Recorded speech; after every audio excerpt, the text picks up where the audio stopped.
Hi friends, అజేయ శక్తిగా భారత వైమానిక దళం స్వావలంబన ఆధునీకరణ సాధించడానికి చేపట్టిన ఆత్మనిర్భర్ కార్యక్రమం భారత వాయుసేనకు వెన్నుదన్నుగా నిలుస్తోంది.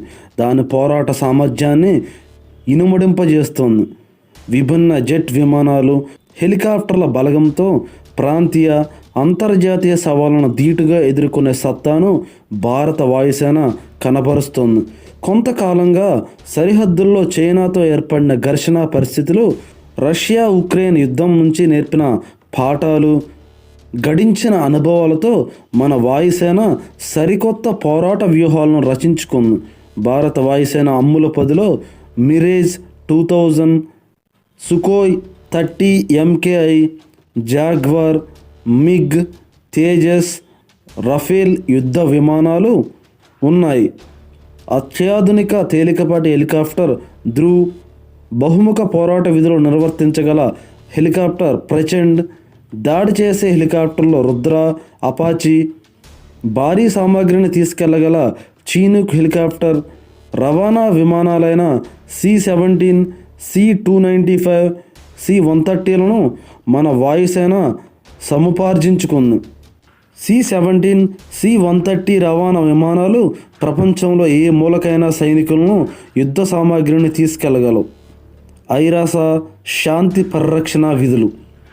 భారతదేశం ఐరాస శాంతి పరిరక్షణ విధులను ఏ విధంగా నిర్వర్తిస్తుందంటే, భారత వాయుసేన పోరాట సిద్ధాంత వ్యూహాన్ని 1995లో ప్రకటించి 2007లో సవరించారు. 2012లో మరోసారి సవరించి ప్రచురించారు. ఈ ఏడాది ఫిబ్రవరి 4న తాజా వ్యూహ పత్రాన్ని వెలువరించారు. ఉక్రెయిన్లో రష్యా తన సైనిక దళాలకు దన్నుగా దాని అపార వైమానిక శక్తిని పూర్తి స్థాయిలో వినియోగించుకోలేకపోతుందనే గ్రహింపు ఆ పత్రంలో కనిపించింది. యుద్ధంలో డ్రోన్ల వినియోగం అధికమైన సంగతిని ఆ వ్యూహ పత్రం వెల్లడించింది.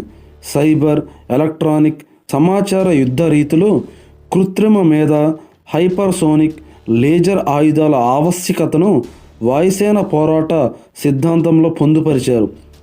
యుద్ధ సమయంలో, శాంతి కాలంలో, అటు యుద్ధము లేక శాంతి సైతం లేని సంధి కాలంలోనూ పైచేయిగా ఉంటూ పాకిస్తాన్, చైనాల ఆట కట్టించాలని పోరాట సిద్ధాంతం నిర్దేశిస్తుంది.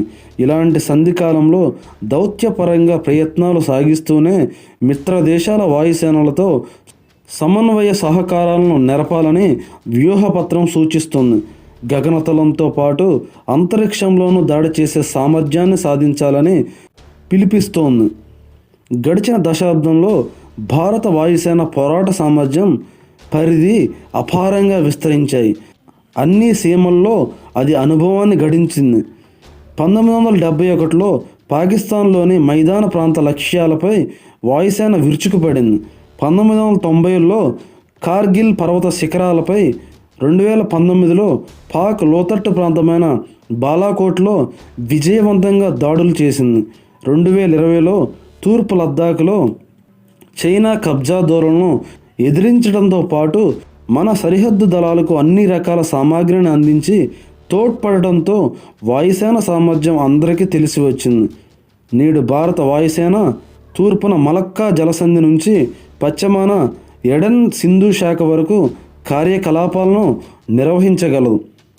తన పరిధిలోకి శత్రువు చొరబడకుండా నిరోధించగల సామర్థ్యాన్ని సంతరించుకుంది.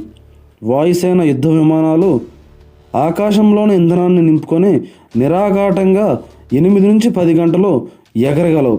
ఈ ప్రయాణ పరిధిని మరింత విస్తరించడానికి అండమాన్ నికోబార్ దీవుల్లో నిర్మిస్తున్న విమాన స్థావరాలు తోడ్పడతాయి. భారత ఆర్థిక వ్యవస్థ పరిమాణం పెరగటం వాయుసేన బల విస్తరణకు తోడ్పడుతుంది. మిత్ర దేశాల వైమానిక దళాలకు భారత వాయుసేన సహాయ సహకారాలు అందిస్తుంది. అంతర్జాతీయ రక్షణ సహకారాన్ని పెంపొందించుకుంటుంది. ఖండాంతరాలకు పయనించే సామర్థ్యాన్ని సాధించిన భారత వాయుసేన మిత్ర దేశాలతో కలిసి ప్రపంచంలో వేర్వేరు చోట్ల సంయుక్త విన్యాసాలు నిర్వహిస్తోంది.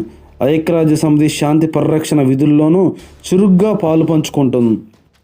కాంగో, సుడాన్, సియోరా లియోన్లలో ఐరాసా తరపున ఈ విధులు నిర్వర్తించింది.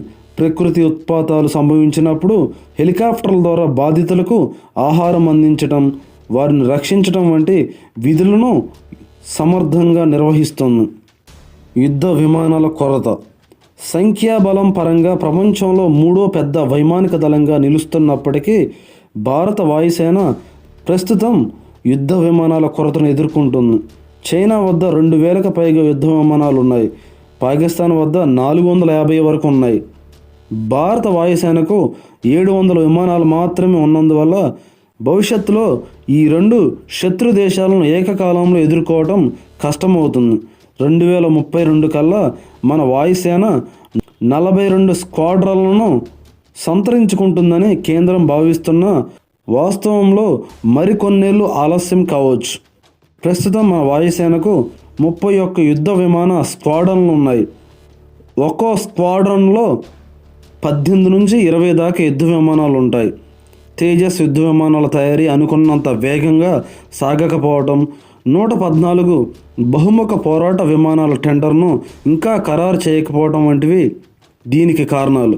పశ్చిమాసియా నుంచి ఆగ్నేసియా వరకు విస్తరించిన హిందూ పసిఫిక్ మహాసముద్ర జలాల్లో పెరుగుతున్న సవాలును అధిగమించి భారత ఆర్థిక, రాజకీయ, సైనిక ప్రయోజనాలను కాపాడాల్సిన గురుతర బాధ్యత వాయుసేనపై ఉంది. ఈ క్రమంలో మన వాయుసేన తన బలగాన్ని పెంచుకోవటమే కాకుండా అంతరిక్ష పోరాట సామర్థ్యాన్ని సాధించాలి. ఆధునిక సాంకేతికతలతో కొత్త ఆయుధ శక్తిని సాధించి అజేయ సేనగా నిలవాలి. భారీ ప్రాజెక్టులు. భారత వాయుసేన వచ్చే 3 ఏళ్లలో ఆత్మనిర్భర్ కార్యక్రమం కింద దాదాపు 3 లక్షల కోట్ల రూపాయలు విలువైన ప్రాజెక్టులను చేపడుతుంది. ఈ విధులు స్వదేశంలోనే వినియోగమవుతూ దేశ ఆర్థికానికి ఊపు తెస్తాయి. ఆత్మనిర్భర్ కింద మన వాయుసేన 180 తేజస్ మార్క్ 1A విమానాలను కొత్తగా సముపార్జించుకుంటుంది. సుఖోయ్ 30 MKI యుద్ధ విమానాల ఆధునీకరణను చేపడుతుంది. 156 తేలికపాటి పోరాట హెలికాప్టర్లను, గూఢచర్యం, గగనతల నిఘా, లక్ష్య సేధనకు ఐ-స్టార్ విమానాలను సమకూర్చుకుంటుంది. స్వదేశీ S-400 క్షిపణి వ్యవస్థ కుషా ప్రాజెక్టును చేపడుతుంది. డార్నియర్ HS-748 విమానాలను లైసెన్స్పై స్వదేశంలోనే తయారు చేస్తుంది. చిన్న రవాణా విమానం సారస్ను సైతం నిర్మించనుంది. ఇంతే ఫ్రెండ్స్ ఈ వీడియో మీకు నచ్చితే లైక్ చేయండి, షేర్ చేయండి, సబ్స్క్రైబ్ చేసుకోండి. Thank you.